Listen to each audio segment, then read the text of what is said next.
Okay, आज cockroach का कह रहा हूँ, अर्थवर्म का रीडिंग कर लेते हैं। और वो एनिमल किंगडम के एग्जांपल्स का जो मैं तुमको वीडियो भेजने वाला था वो भी आज भेज दूंगा। ठीक है, तो अपना वो वाला पोर्शन निपट जाएगा। तो सब लोग एनसीईआरटी खोल लेंगे और पेज नंबर 106 पे आ जाएंगे। That is earthworm. Earthworm is a reddish brown terrestrial invertebrate that inhabits the upper layer of the moist soil. During daytime they live in burrows and a bill of course, made by boring and swallowing the soil. ये swallowing the soil वाला बताया था मैंने तुमको, वो मुंह से soil swallow करते हैं, उनके डाइजेस्टिव सिस्टम में से सॉइल पास होती है और फिर एनस के थ्रू बाहर निकल जाती है।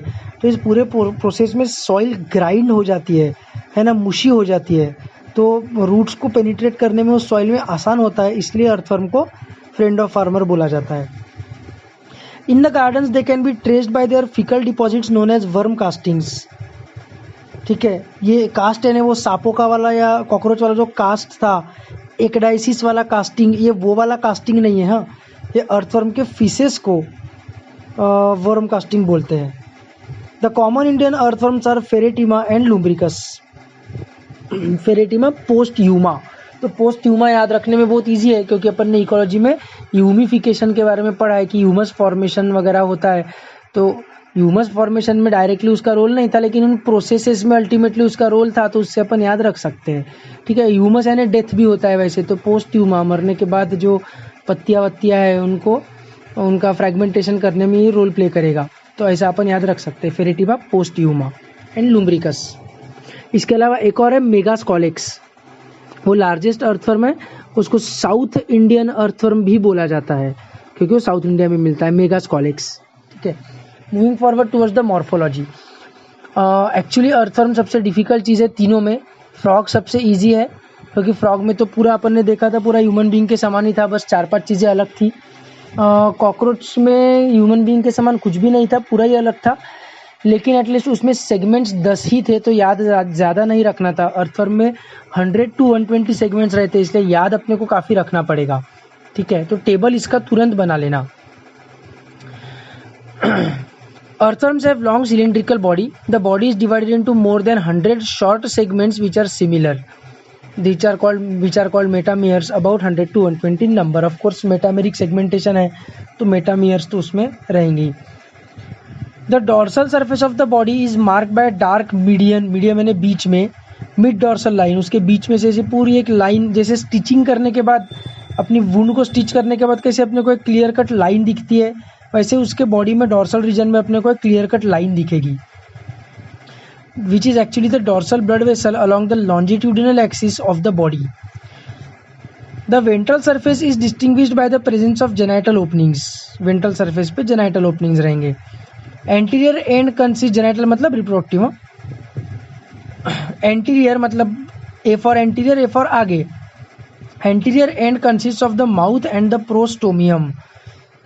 Prostomium क्या है, तो it is a lobe which serves as a covering for the mouth and as a wedge to force open cracks in the soil into which the earthworm may crawl. Wedge यानी वो एक छोटा सा ऐसा instrument रहता है, हथियार type, Gardner's के पास। वो सीड को प्लांट करने से पहले जमीन में ऐसा वो खोदते हैं, मतलब कुराड़ तो बहुत बड़ी हो गई, छोटी कुराड़ समान एक स्ट्रक्चर रहता है, उसको बोलते हैं वेज। तो उसका जो प्रोस्टोमियम है वो वेज की तरह भी एक्ट करता है। ठीक है, और कवरिंग एज अ माउथ को भी एक्ट करता है। तो पेज नंबर 107 पे एक बार डायग्राम देख लेंगे। पेज नंबर 107 पे 7.9 डायग्राम में ए डॉर्सल व्यू वाला जो डायग्राम है उसमें अपने को प्रोस्टोमियम क्लियरली दिख रहा है ना। तो माउथ ओपनिंग के ऊपर टोपी के समान, कैप के समान वो प्रोस्टोमियम प्रेजेंट है। ठीक है, तो prostomium is the mouth, is the covering of mouth which also acts as a wedge. The prostomium, वापस 106 पे आ जाएंगे। The prostomium is sensory in function. ठीक है, अंडरलाइन करेंगे इस चीज को। तो उसके 3 काम है प्रोस्टोमियम के, एक तो माउथ का कवरिंग, दूसरा वेज की तरह एक्ट करना, और तीसरा सेंसरी फंक्शंस भी है उसकी। The first body segment is called peristomium which is the buccal segment which contains the mouth, वो भी पेज नंबर 107 पे डायग्राम में दिया हुआ है। पेरिस्टोमियम लेबल किया हुआ है clear cut. Peristomium is the first segment जिसमें ओपनिंग है, दैट इज द माउथ, और उस ओपनिंग का जो कवरिंग है that is the prostomium. In a mature worm मतलब अडल्ट वर्म में segments 14 to 16 are covered by a prominent dark band of glandular tissue called clitellum. ठीक है, ये भी अपने को डायग्राम में दिख रहा है। क्लाइटेलम 14th, 15th और 16th तीन segments constitute to become the clitellum. Thus the body is divisible into three prominent regions: pre-clitellar, clitellar मतलब क्लाइटेलम के पहले वाला रीजन, फिर clitellum and post clitellar segments.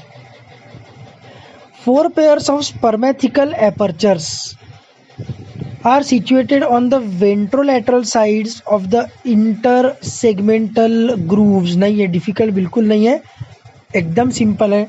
Words को तोड़ो सब क्लियर हो जाएगा, ध्यान से एक बार फिर से पढ़ेंगे। स्पर्मेथिकल एपर्चर्स, एपर्चर्स यानी अगेन ओपनिंग्स, पोर्स।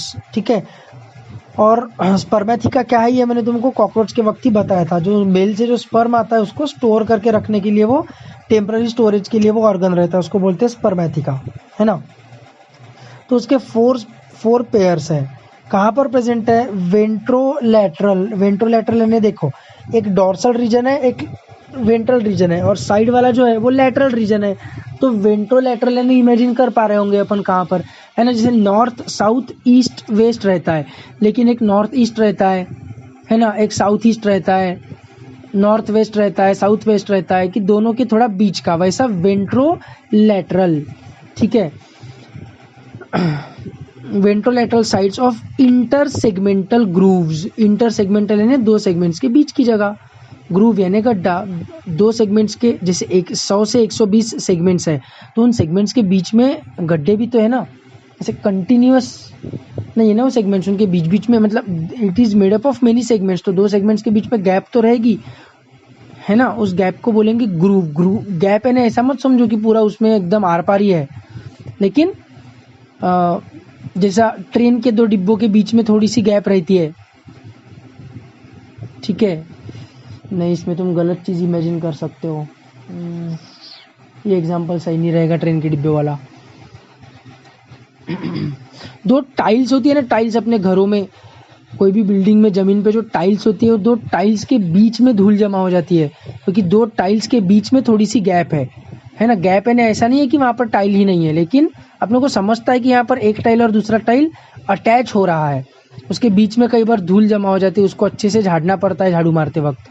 ठीक है, तो उस पॉइंट की बात कर रहा हूँ मैं, उस जगह की बात कर रहा हूँ।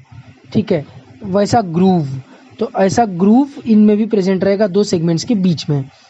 ठीक है, तो ventrolateral sides of the intersegmental grooves of, that is क्यों लिखा है पता नहीं, of 5th to 9th segments, 5वें से 9th सेगमेंट के बीच में वेंट्रोलैटरल साइड में जो इंटरसेगमेंटल ग्रूव्स है, उसमें स्पर्मेथिकल एपर्चर्स, स्पर्मेथिकल पोर्स प्रेजेंट रहेंगे। अच्छा, इसमें बाइसेक्सुअल ऑर्गेनिज्म है तो मेल फीमेल अलग नहीं रहेगा, एक ही ऑर्गेनिज्म में दोनों रहेगा। A single female genital pour is present in the mid ventral line of the 14th segment. 14th segment है clitellum. A pair of male genital pores are present on the ventrolateral sides of the 18th segment.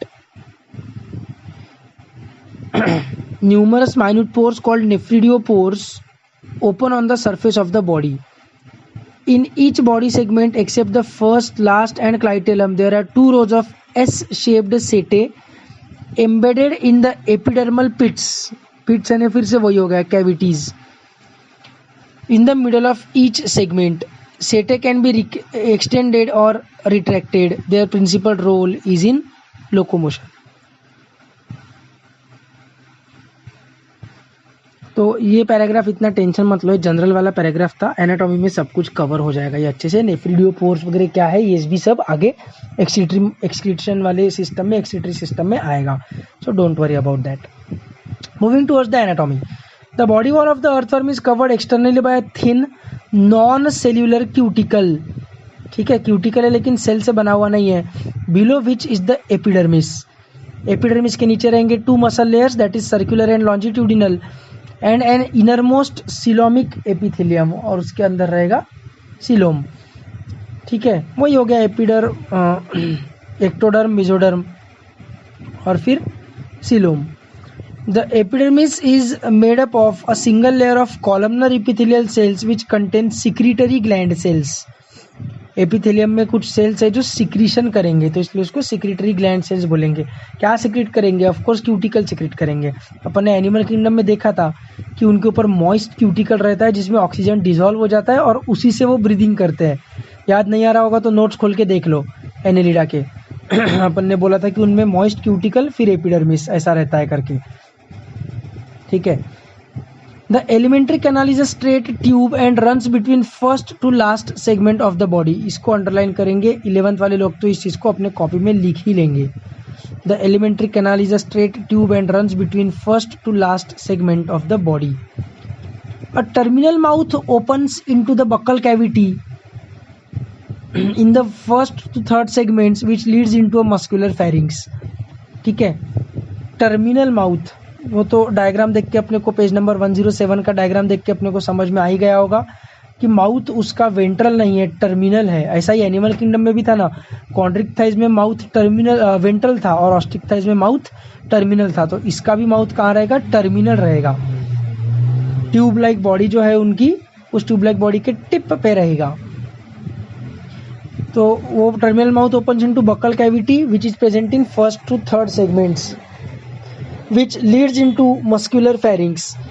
A small narrow tube that is esophagus is present in 5th to 7th segments, then continues into muscular gizzard that is 8th to 9th segments. It helps in grinding the soil particles and decaying leaves etc. देखो अब एक चीज़ ध्यान से मेरी बात सुनो, मैंने तुमको पहले ही बोला कि ये सबसे डिफिकल्ट है। सबसे डिफिकल्ट क्यों है? अंडरस्टैंडिंग के लिए डिफिकल्ट नहीं, याद रखने के लिए सबसे डिफिकल्ट है। ठीक है, अभी देखो कितने सेगमेंट्स है, 1 से 3, 5 से 7, 8 से 9। अभी तो सिर्फ डाइजेस्टिव सिस्टम चालू हुआ है, इसके बाद सर्कुलेटरी आएगा, फिर एक्सक्रीटरी आएगा, रिप्रोडक्टिव आएगा, तो उसमें कितने सारे सेगमेंट्स रहेंगे। तो 2 चीज़ें अपने को करनी है। अपने को कौन सी 2 चीज़ें करनी है कि ये सेगमेंट्स याद रखने के ज़्यादा चक्कर में अपने को पढ़ना नहीं है। क्यों नहीं पढ़ना है?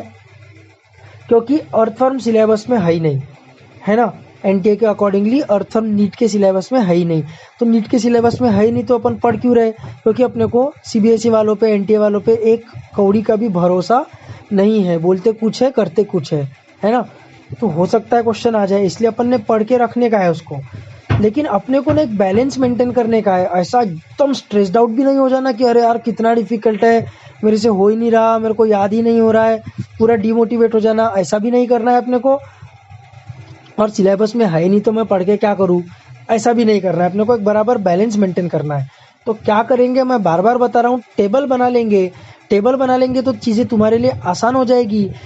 3 बार टेबल पढ़ लोगे ना तो 2 दिन तक तो याद रहेगा। 3 बार अगर टेबल पढ़ लोगे तो 2 दिन तक याद रहेगा। तो नीट के एग्ज़ाम के पहले या फिर जब तुम अपने सेंटर पे जाते रहोगे तो रास्ते में या फिर सेंटर पे पहुंच के एक रात पहले, ऐसा कभी भी थोड़ा सा एग्ज़ाम के थोड़ा पहले बस वो टेबल 3 बार देख लेने का। उससे क्या हो जाएगा कि एग्ज़ाम में अगर आ गया तो भी अपन रिलैक्स रहेंगे, अपने को आ जाएगा। और नहीं भी आया एग्जाम में तो भी ऐसा नहीं होगा कि ये अर्थवर्म पढ़ते बैठा मैं फालतू सिलेबस के बाहर की चीज़, और जो मेन चीज़ें थी ट्रांसपोर्ट इन प्लांट्स पढ़ा ही नहीं, एनाटॉमी ऑफ प्लांट पढ़ा ही नहीं, ये सब भी नहीं होगा। अपने को वैसा भी नहीं करना है। वो छोड़ के ये फालतू की चीज़ें नहीं पढ़ते बैठनी है जो सिलेबस में नहीं है। ठीक है, तो सबसे पहली चीज़ मैं बता रहा हूँ, अभी राइट नाउ टेबल बनाएंगे। डाइजेस्टिव सिस्टम करके टाइटल देंगे, उसके नीचे लिखेंगे कि बकल कैविटी 1 to 3 सेगमेंट्स। ठीक है, oesophagus 5 to 7 segments, gizzard 8 to 9 segments. ऐसा फटाफट टेबल अर्थवर्म का भी और कॉकरोच का भी, दोनों चीज़ों का टेबल अपने पास एकदम रेडी रहना चाहिए। ठीक है, ये होमवर्क है। ये मैं I will expect this from you that you send your homework to me on my personal number, each one of you. ठीक है, मेरे को सबके टेबल्स रेडी चाहिए। It helps in grinding the soil particles and decaying leaves et cetera. The stomach extends from 9 to 14 segments. तुरंत लिख लेने का, stomach 9 to 14 segments. The food of the earthworm is decaying leaves and organic matter mixed with soil. अच्छा, ये भी तुमको बताता हूँ, अर्थवर्म के ऊपर क्वेश्चन आया ही ना अगर तो भी ये ऐसे फालतू के क्वेश्चन नहीं आएंगे।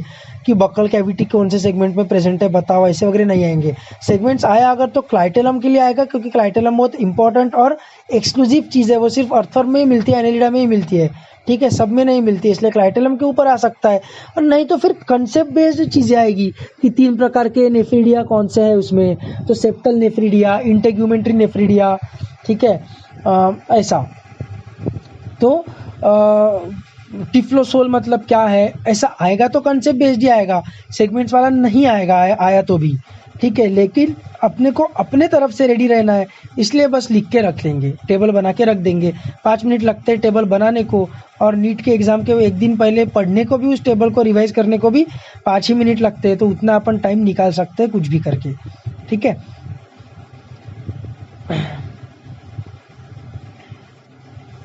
कहाँ पर है अपन, हाँ, the food of earthworm is decaying leaves and organic matter mixed with soil. हाँ, ये क्वेश्चन, इसके ऊपर क्वेश्चन आ सकता है कि उसका फूड क्या है, क्योंकि ये चीज इकोलॉजी में फ्रेगमेंटेशन के साथ भी लिंक हो रही है ना।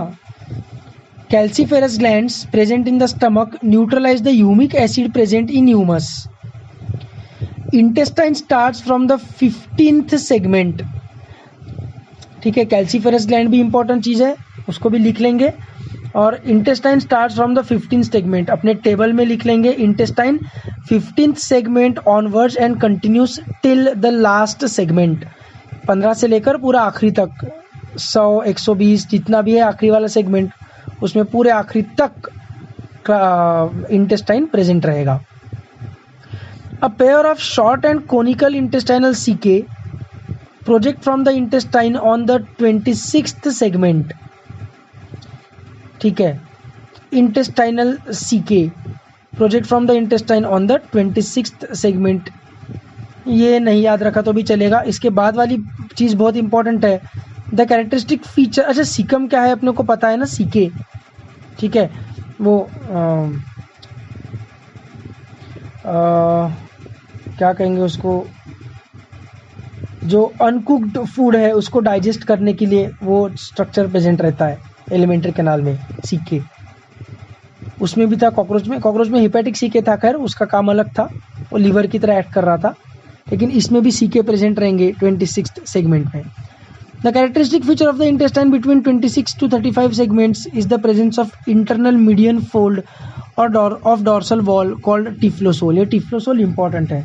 देखो, अपने इंटेस्टाइन में जो विलाय रहते हैं, वो विलाय का काम है सरफेस एरिया बढ़ाना। सरफेस एरिया जितना ज़्यादा रहेगा उतना एब्जॉर्प्शन अच्छे से होगा। तो टिफ्लोसोल यानी कुछ नहीं है, बस फोल्ड्स है उसके इंटेस्टाइन में अंदर की तरफ, उन फोल्ड्स के कारण उसके इंटेस्टाइन का सरफेस एरिया बढ़ता है, और सरफेस एरिया बढ़ने के कारण उसका एब्जॉर्प्शन बस बेटर होता है, और कुछ नहीं होता है, ठीक है। This increases the effective area of absorption in the intestine. तो ये बस अपने को याद रखना है कि उस चीज़ का नाम है टिफ्लोसोल, प्रेजेंट है 26th to 35th सेगमेंट्स में, और करता क्या ये, तो सरफेस एरिया बढ़ाता है। अच्छा, मेरे एनसीईआरटी में यहाँ पर मैं जो अभी रीड कर रहा हूँ उसमें लिखा है कि typhlosole is present in 26th to 35th segments, ठीक है। कुछ एनसीईआरटीज में, मतलब क्लास में जब मैं रीडिंग करता हूँ अर्थवर्म, तो कुछ स्टूडेंट्स हाथ उठाते हैं कि सर मेरे एनसीईआरटी में तो लिखा है कि 26 से आखिरी सेगमेंट तक टिफ्लोसोल प्रेजेंट रहता है। कुछ स्टूडेंट्स के एनसीईआरटी में वैसा भी लिखा रहता है। तो जो लेटेस्ट वाली एनसीईआरटी रहेगी जिसकी भी, वो प्लीज़ ग्रुप पे एक मैसेज डाल देना कि लेटेस्ट वाली एनसीईआरटी में टिफ्लोसोल के बारे में क्या दिया हुआ है। जो लेटेस्ट वाली एनसीईआरटी में दिया है वही अपन कंसिडर करेंगे, ठीक है। This increases the effective area of absorption in the intestine. The alimentary canal opens to the exterior by a small rounded aperture called an anus. The ingested organic rich soil passes through the digestive tract where digestive enzymes break down complex food into smaller absorbable units. These simpler molecules are absorbed through the intestinal membrane, मतलब typhlosole and are utilised. और soil जो है वो बाहर फेंक दी जाती है anus के, और उसके कारण सॉइल पूरी क्रश हो जाती है, जैसे कि वो मिक्सर ग्राइंडर में से बाहर निकाली हो, है ना। तो सॉइल ऐसे पाउडर ही हो जाती है, अच्छी हो जाती है, सॉफ्ट हो जाती है। तो पाउडर तो नहीं बन सकता, लेकिन सॉफ्ट हो जाती है, तो रूट्स को पेनिट्रेट करने में हेल्प होती है। इसलिए earthworm is the friend of farmer. Pheretima exhibits a closed type of blood vascular system. अभी सर्कुलेटरी सिस्टम चालू हो गया, consisting of blood vessels, capillaries and heart. Due to closed circulatory system blood is confined to the heart and blood vessels. Confined मतलब फंसा हुआ, वो उसी में फंसा हुआ रहेगा। ऑफकोर्स ऐसा हीमोलिम्फ की तरह हीमोसील में पड़ा हुआ नहीं रहेगा। कॉकरोच के अपोजिट, कॉकरोच में ओपन था तो कॉकरोच में क्या, उसका जो सीलोम है उसके सीलोम में ही हिम मतलब ब्लड पड़ा हुआ था, इसलिए उसको अपन हीमोसील बोल रहे थे। उसके सीलोम को, सीलोम में क्या पड़ा था, हीमोलिम्फ, बराबर। वैसे इसके हीमोसील में हीमोलिम्फ पड़ा हुआ नहीं रहेगा, इसके ब्लड वेसल्स में रहेगा। दूसरी बात, इसमें हीमोलिम्फ नहीं रहेगा, इसका रेड कलर का ब्लड रहेगा। Contractions keep blood circulating in one direction. Smaller blood vessels supply the gut, nerve cord and the body wall. Blood glands are present on the 4th, 5th and 6th segments. ठीक है, अभी digestive system में अपन ने table में क्या क्या बना लिया है या बना लोगे वीडियो होने के बाद। तो डाइजेस्टिव सिस्टम में अपन लिखेंगे oesophagus 5 to 7 segment, gizzard 8 to 9 segment, है ना। उसके पहले buccal cavity 1 to 3 segments, buccal cavity 1 to 3, oesophagus 5 to 7, gizzard 8 to 9, stomach 9 to 14, typhlosole 15th to last, sorry intestine 15th to last, and typhlosole 26 to 35 मेरे NCERT में, latest वाली NCERT में क्या है अपन देख लेंगे। ठीक है, और सीके, इंटेस्टाइनल सीके प्रेजेंट रहेंगे 26th सेगमेंट पे। इतना अपन ने डाइजेस्टिव सिस्टम के टेबल में लिख लिया। अब सर्कुलेटरी सिस्टम का टेबल, उसमें सबसे पहले चीज आएगी blood glands. Blood glands are present on the 4th, 5th and 6th segments. They produce blood cells and haemoglobin. देखो हीमोग्लोबिन प्रेजेंट है, इसलिए मैंने बोला कि इसका जो ब्लड रहेगा उसको अपन हीमोलिम्फ नहीं बोल पाएंगे। कॉकरोच के ब्लड को अपन हीमोलिम्फ इसलिए बोलते थे कि ह्यूमन बींग्स के का जो लिम्फ रहता है वो व्हाइट कलर का रहता है, कॉकरोच का ब्लड भी व्हाइट कलर का रहता है, इसलिए अपन ने उसको नाम दे दिया था हीमोलिम्फ, है ना। कॉकरोच का व्हाइट कलर का क्यों रहता है ब्लड, क्योंकि इसमें हीमोग्लोबिन नहीं रहता है। पर इनके पास हीमोग्लोबिन रहता है तो इनका ब्लड को अपन हीमोलिम्फ नहीं बोल सकेंगे क्योंकि इनका ब्लड रेड कलर का है। ठीक है, सो 4th, 5th and 6th segments में जो ब्लड ग्लैंड्स है वो क्या करते हैं, they produce blood cells and haemoglobin which is dissolved in blood plasma. Blood cells are phagocytic in nature. इसको अंडरलाइन करेंगे, ये मैंने एनिमल किंगडम में एनेलिडा के वक्त बताया था कि इनके पास हीमोग्लोबिन है लेकिन आरबीसीज नहीं है, ऐसा बोला था। हीमोग्लोबिन है पर आरबीसीज नहीं है। उसी चीज को एनसीईआरटी ने थोड़ा अलग हिसाब से बताया है। Blood cells are phagocytic in nature. Phagocytic कौन रहती है, डब्ल्यूबीसीज। मतलब इसकी ब्लड सेल्स क्या है, डब्ल्यूबीसीज है सिर्फ, मतलब आरबीसीज इसमें नहीं है। सिंपल चीज है, इन्होंने बस इनडायरेक्टली बोला है। ठीक है, Earthworms lack specialized breathing devices. Respiratory exchange occurs through moist body surface into their bloodstream. ठीक है, तो सर्कुलेटरी सिस्टम में तो ब्लड ग्लैंड्स के अलावा और कुछ नहीं था। फिर next page number 109, excretory system. फिर से टेबल बनाएंगे एक्सक्रीटरी सिस्टम का भी। The excretory organs occur as segmentally arranged coiled tubes called nephridia. They are of 3 types. Septal nephridia, septal के नाम से ही समझ जाता है, सेप्टम यानी वॉल, काय की वॉल, तो 2 सेगमेंट्स के बीच में जो वॉल है वो wall. Septal nephridia present on both the sides of inter segmental septa. 2 segment के बीच में जो वॉल रहेगी, 2 सेगमेंट्स के बीच में जो सेप्टा रहेगा, है ना, वो कहाँ पर, of segment 15 to the last that open into the intestine. ठीक है, तो सेप्टल नेफ्रिडिया कहाँ पर प्रेजेंट है, इंटर सेगमेंटल सेप्टा पे प्रेजेंट है। कौन सा इंटर सेगमेंटल सेप्टा, तो 15 से लेकर लास्ट वाले तक। तो इसको टेबल में लिख लेंगे। इंटेग्यूमेंट, इंटेग्यूमेंट यानी स्किन, आउटर मोस्ट कवरिंग। अपन ने क्या, ओव्यूल के कवरिंग को आउटर इंटेग्यूमेंट और इनर इंटेग्यूमेंट बोलते हैं। ओव्यूल जब सीड बन जाता है तो outer integument becomes the टेस्टा, inner integument becomes the seed, becomes the tegmen, है ना। फिर उधर भी प्लेटिहेल्मिन्स में भी टेग्यूमेन नाम का लेयर था उनके ऊपर, प्लेटिहेल्मिन्स के ऊपर, ताकि अपना पेट का HCl उनको डिसॉल्व ना कर सके। तो टेग्यूमेन, इंटेग्यूमेंट, ये सब एक्सटर्नल स्किन के लिए या आउटर मोस्ट लेयर के लिए यूज किया हुआ एडजेक्टिव है। तो इंटेग्यूमेंट्री नेफ्रिडिया कहाँ रहेगा, नाम से ही समझ जाता है, attached to lining of the body wall of segment 3 to last that open on the body surface. ठीक है, तो सेप्टल नेफ्रिडिया ओपन होते हैं इंटेस्टाइन में, इंटेग्यूमेंट्री नेफ्रिडिया ओपन होते हैं सीधा बाहर। और तीसरे रहेंगे pharyngeal nephridia present as 3 paired tufts. Tuft of flower बोलते हैं ना अपन, बंच ऑफ फ्लावर, ऐसा टफ्ट यानी बंच, ठीक है। In the 4th, 5th and 6th segments, 4th, 5th and 6th segments, ठीक है। फेरिंजियल नेफ्रिडिया, फेरिंग्स से अपन इसको नाम रखे हैं, ठीक है। These different types of nephridia are basically similar in structure. Nephridia regulate the volume and composition of the body fluids. जैसे अपनी किडनी करती है वैसा, ठीक है। तो septal nephridia 15 to last, integumentary nephridia 3rd to last and pharyngeal nephridia सिर्फ pharynx वाले रीजन में ही रहेगा। फेरिंग्स का तो खैर डाइजेस्टिव सिस्टम में दिया नहीं था कहाँ पर है, लेकिन 4th, 5th and 6th segment. वैसे 5th, 6th and 7th segment was oesophagus, if I remember right. Let me turn the page and check out. Oesophagus 5 to 7 segments था और 1 to 3 सेगमेंट बकल कैविटी था, मतलब चौथा वाला pharynx रहेगा, चौथा segment है ना। तो सिर्फ चौथा सेगमेंट ही फेरिंग्स है, लेकिन फेरिंजियल नेफ्रिडिया को अपन ने बोला है 4th, 5th and 6th segments, ठीक है।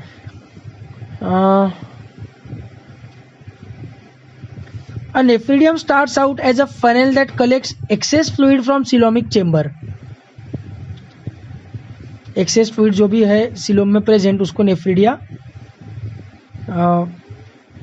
मतलब वहां से वो चालू होगा नेफ्रिडियम का स्ट्रक्चर, ठीक है। The funnel connects with the tubular part of the nephridium. Funnel समझता है ना, अपने केमिस्ट्री के लैब में रहता है फनेल। फनेलिंग एक वर्ब भी है इंग्लिश लैंग्वेज में, ठीक है।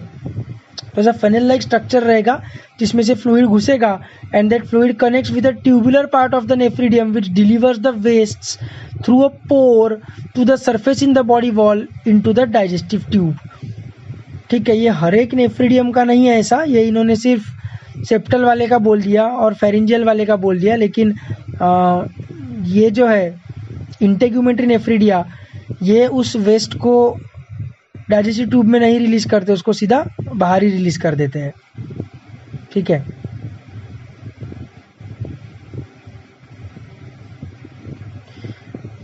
फिर तो एक्सीटरी सिस्टम में तो ज़्यादा कुछ नहीं है, बस ये 3 नेफ्रिडिया है, इनके सेगमेंट्स अपने को लिख लेने हैं कि सेप्टल कहाँ पर है, इंटेग्यूमेंट्री कहाँ पर है और फेरेंजियल कहाँ पर है, बाकी ये तो ईजी है।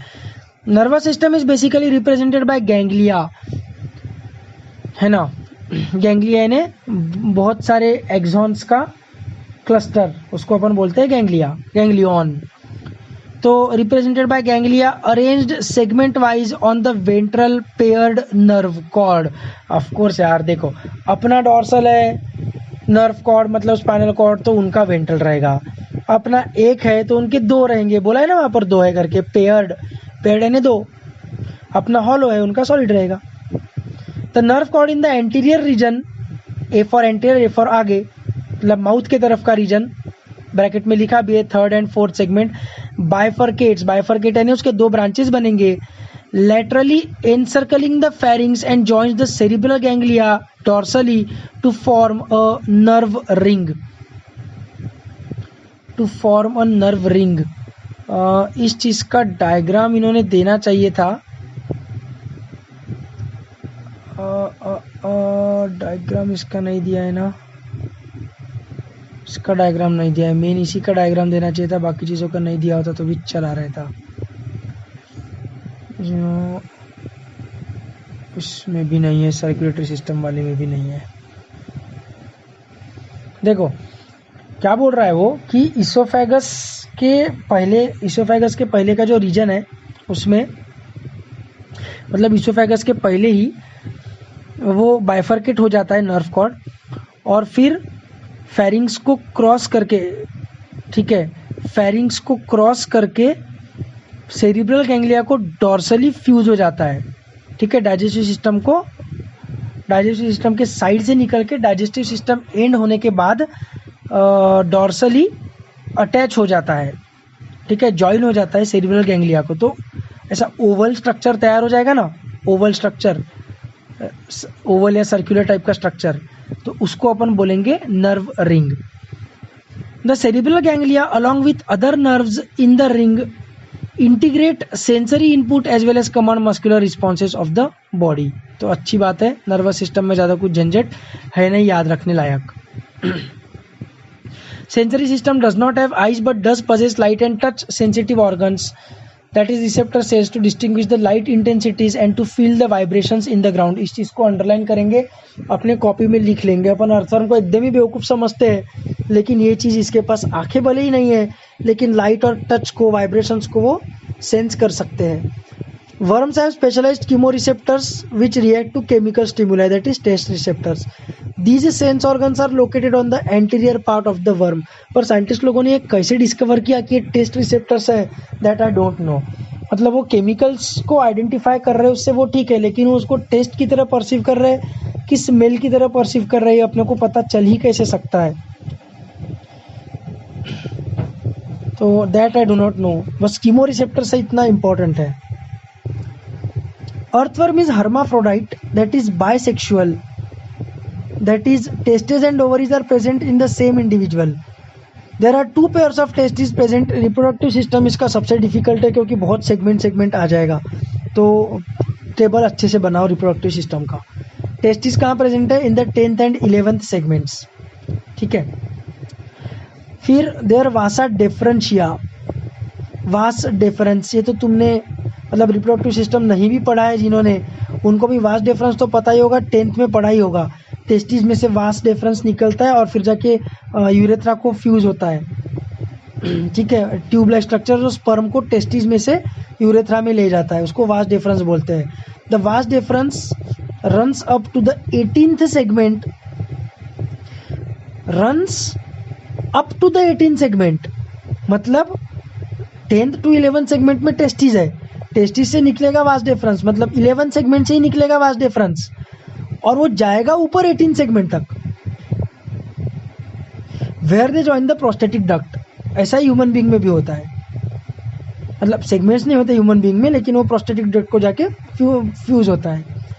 2 pairs of accessory glands are present, 1 pair each in the 17th and 19th segments. देखो 17th सेगमेंट में भी एक्सेसरी ग्लैंड का पेयर है और 19th सेगमेंट में भी है। ध्यान रखेंगे इधर 17th, 18th, 19th ऐसा नहीं है, 17th to 19th नहीं बोला है, 17th and 19th बोला है, मतलब 17th में है, ठीक है, फिर 18th में कुछ नहीं है, 18th में तो वास्ट डिफरेंस है, वास्ट डिफरेंस का एंडिंग, और फिर 19th सेगमेंट में फिर से है क्या?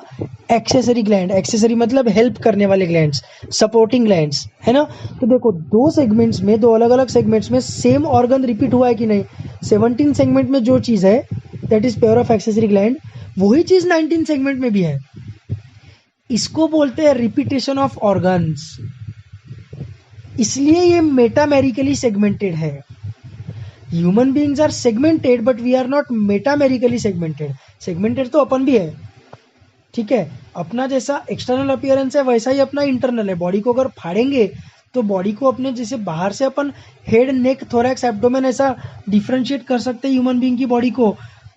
डेड बॉडी को काटने के बाद अपने को ऑर्गन्स भी बराबर वैसे वैसे थोरैक्स के ऑर्गन्स थोरैक्स में, एब्डोमेन के एब्डोमेन में ऐसे ही दिखेंगे, ठीक है। इंटरनल भी कंपार्टमेंटलाइजेशन दिखेगा जैसा एक्सटर्नली दिख रहा है। तो ये हो गया normal segmentation. We are segmented, human beings are segmented, even arthropoda are also segmented, mollusca are not segmented but arthropoda are segmented, ठीक है। Human beings are also segmented, सभी कॉर्डेट्स सेगमेंटेड है, लेकिन अर्थवर्म स्पेशली मेटामेरिक सेगमेंटेड है।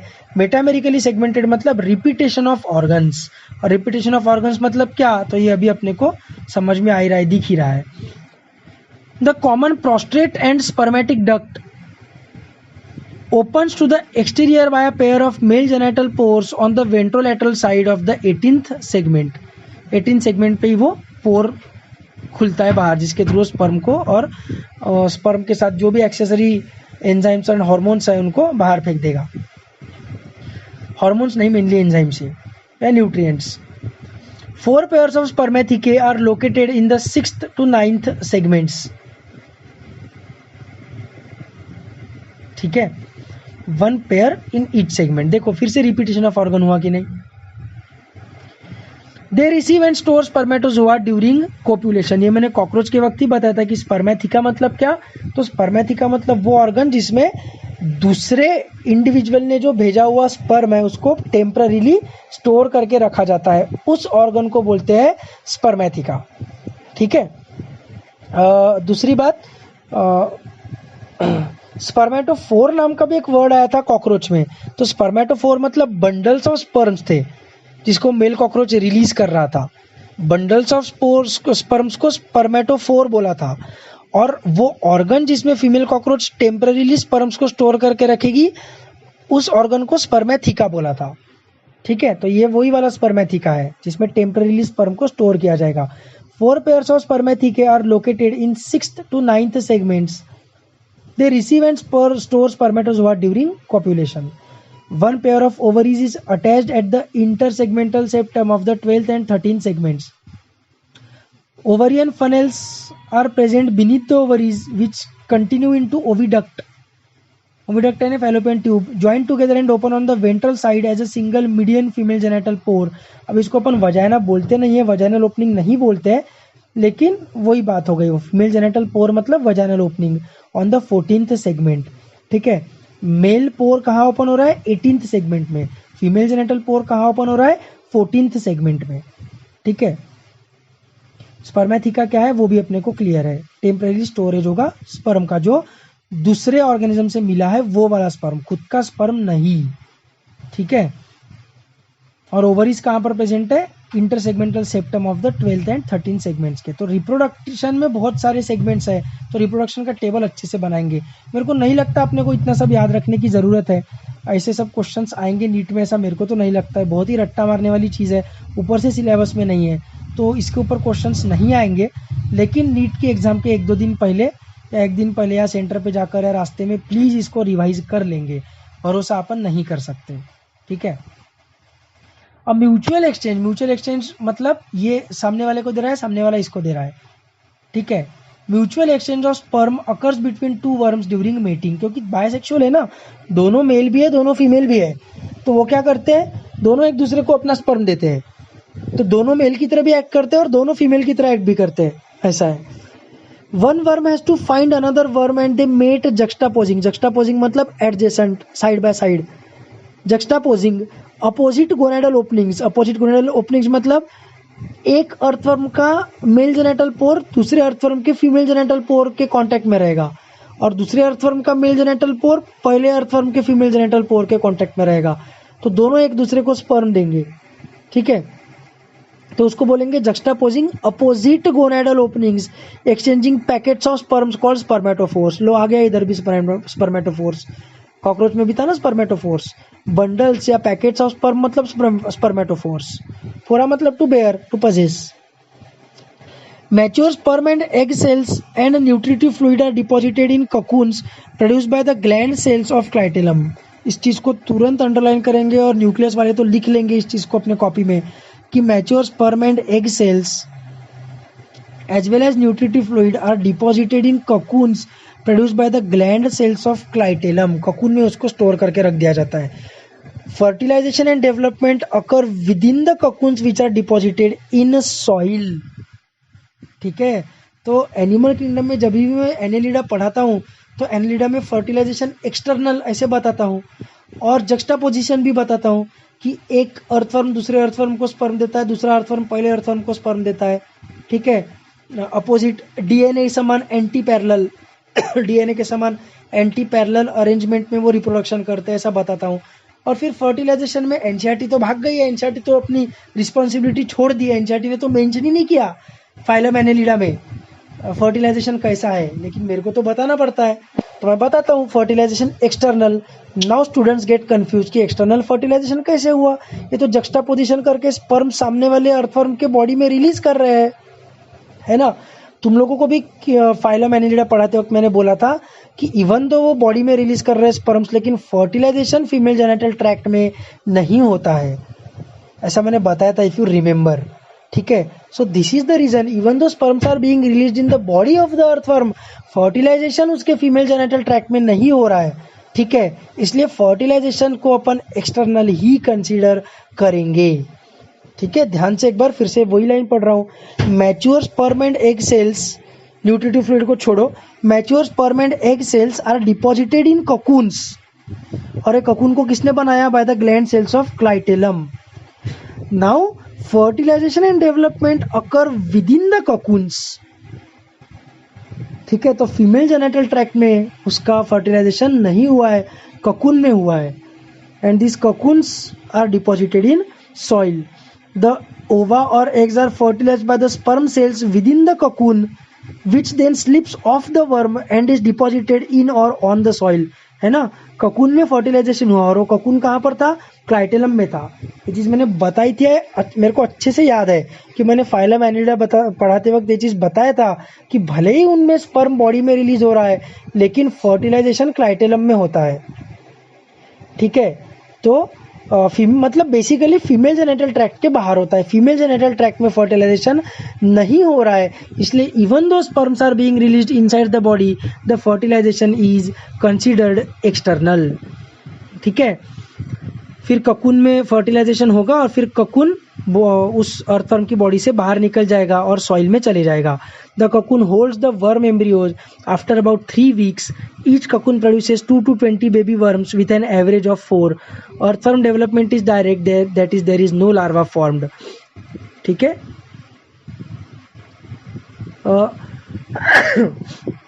Page number 111 पे आ जाएंगे।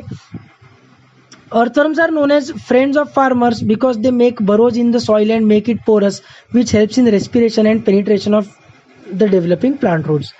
The process of increasing fertility of soil by the earthworms is called vermicomposting. Vermicompost वगैरह मैं तुमको नहीं बताऊंगा, आई होप कि तुमको ये पता होगा, 5वीं 6वीं में पहली बार आता है वो वर्ड वर्मीकम्पोस्ट। अर्थवर्म की मदद से बनाते हैं। They are also used as bait in game fishing. Bait मतलब वो अर्थवर्म को बांधते हैं फिशरमैन और फिर पानी में रस्सी फेंकते हैं, तो फिश वो अर्थवर्म को खाने के लिए आती है और फिर उसको खींच लेते हैं। तो बलि का बकरा, बेट मतलब बेसिकली। ठीक है, तो फिशिंग में बलि के बकरे की तरह अर्थवर्म को यूज किया जाता है। तो सिंपल चीज़ है, कंसेप्ट वाइज तो अर्थवर्म में कुछ नहीं है, लेकिन सेगमेंट्स बहुत ज़्यादा होने के कारण सेगमेंट्स याद रखने को थोड़ी सी तकलीफ होती है। लेकिन फ़ायदे की बात यह है कि सेगमेंट्स अपने को याद रखने नहीं है, क्योंकि सिलेबस में है नहीं अर्थवर्म। क्वेश्चन आया तो भी सेगमेंट्स के ऊपर आने के चांसेस बहुत कम है। लेकिन बार बार बता रहा हूँ, अपने को फालतू की रिस्क लेने की नहीं है ना। तो चुपचाप टेबल बना लो, अर्थवर्म का और कॉकरोच का दोनों का टेबल मेरे को कल होमवर्क के फॉर्म में मेरे को मेरे पर्सनल मैसेज पे आया हुआ रहना चाहिए, तुमने बनाया हुआ टेबल। ठीक है, और फिर उस टेबल को अपने को टेंशन नहीं है, नीट के पहले बस पढ़ लेने का है, बाकी अपने को कुछ नहीं करना है, ज़्यादा टेंशन इसका लेना नहीं है। विद दिस अपना earthworm cockroach and frog is over. अच्छा, एक और चीज़ कर लेना बस, वो टेबल में अर्थवर्म और कॉकरोच का टेबल बना देना, और फ्रॉग का बस एक चीज़ लिख लेना कि उसकी उतने पॉइंट्स बस फ्रॉग के जो ह्यूमन बींग्स से अलग है। जैसे कि अपने पास 12 क्रेनियल नर्व्स है, उसके पास 10 ही क्रेनियल नर्व्स है। अपने पास दोनों लिम्स पे 5-5 फिंगर्स है, उसके 4 लिम्स पे 4 फिंगर्स है, और हाइंड लिम्स पे 5 फिंगर्स है। अपने पास रीनल पोर्टल सिस्टम नहीं है, उसके पास रीनल पोर्टल सिस्टम है। अपना 4 चेम्बर्ड हार्ट है, उसका 3 चेम्बर्ड हार्ट है। ठीक है, फिर उसका क्रेनियम कार्टिलेज से बना हुआ है। ठीक है, तो ऐसे जो छोटे छोटे डिफरेंसेस है, वो डिफरेंसेस प्लीज़ फ्रॉग के भी लिख लेना। छोटे छोटे डिफरेंसेस है। उसको एक्सटर्नल ईयर नहीं है, अपने को एक्सटर्नल ईयर भी है। ठीक है, अपने में इंटरनल फर्टिलाइजेशन है, उसमें एक्सटर्नल फर्टिलाइजेशन है। डिफरेंसेस बस लिख लो, डिफरेंसेस तुमको बस याद रखने हैं, क्योंकि बाकी सब तो ह्यूमन फिजियोलॉजी में कवर हो ही जाता है। बाकी सब तो कुछ अपने को दिमाग में याद रखने का ही नहीं है, क्योंकि बाकी सब तो ह्यूमन बींग्स वाला ही रहेगा। तो अगर अपन ने ये याद कर दिया तो अपना काम हो गया। ठीक है, तो बाकी ग्लैंड्स वगैरह भी उसके सब सेम ही थे, तो अपने को उसमें टेंशन ही नहीं था। तो इतना बस वो एक फ्रॉग का भी क्या क्या अलग है वो लिख लेना। और सॉरी, फ्रॉग का मैंने कंफ्यूज किया, वो क्रेनियम का, उसका क्रेनियम बोनी ही रहता है, कार्टिलेजिनस नहीं रहता है। सॉरी, आई गॉट कंफ्यूज, उसका क्रेनियम बोनी ही रहता है। ठीक है, तो वो भी डिफरेंस नहीं है। तो जो भी डिफरेंसेस है वो बस फ्रॉग के लिख लेंगे, कल तक मेरे को होमवर्क सबमिट हो जाना चाहिए। ठीक है, सो